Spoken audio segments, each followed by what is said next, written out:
all. So today's activity is around using a precedence table to construct a network. So how do we use a table of information here around, in this case, constructing a garage that gives us the list of tasks, the duration, and then what tasks have to have happened in any particular order. How do we move from this information to a network?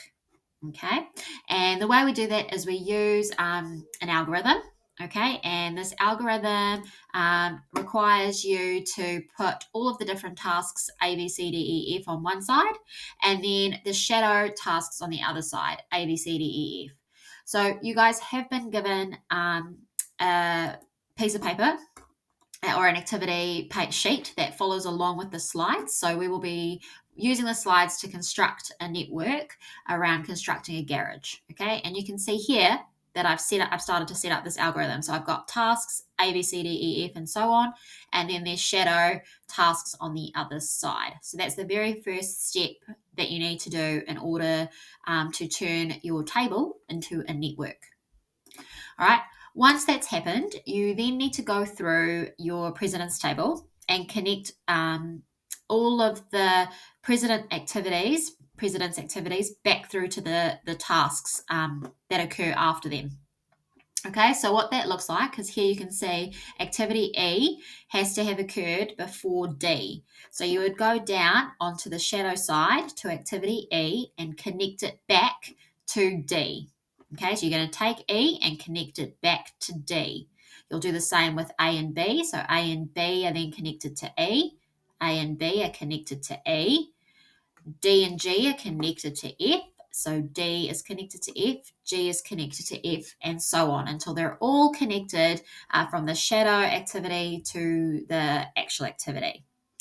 Once that's done, all of the different nodes on the activity side that have no links become your starting points. So here you can see we've got A, B, and C have to occur before anything else can occur. So that is your starting point on your network. Once you have done that, we then you start at the top end of your shadow side for A, B, and C, and you see what follows on. Okay, so A and B have to occur before E occurs. All right, so you can cross out A and cross out B, and they both connect to an E node. Okay, so A and B follow into E. You could also at this point connect C with I, although they haven't on this diagram because I sort of comes later down the track, but you could connect C to an I node as well and cross that one out.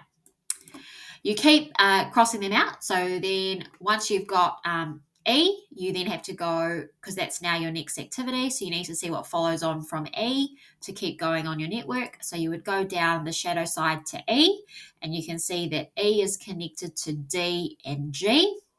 Okay, so they can get crossed off, and then E is then connected to D and G. Then you've got D, so you can then see, all right, well, D goes to F, and you've also got G, so G goes to H. So you can see that D goes to F, G goes to H. All right, and you continue on crossing out the links and connecting the nodes onto the network. And then finally, you will have something that looks like this, which is the overall network for the task. Okay, and then you might need to move the nodes around if they're kind of sketched out in an odd way. So then you can convert it to what you just sort of call like a usable layout or usable diagram.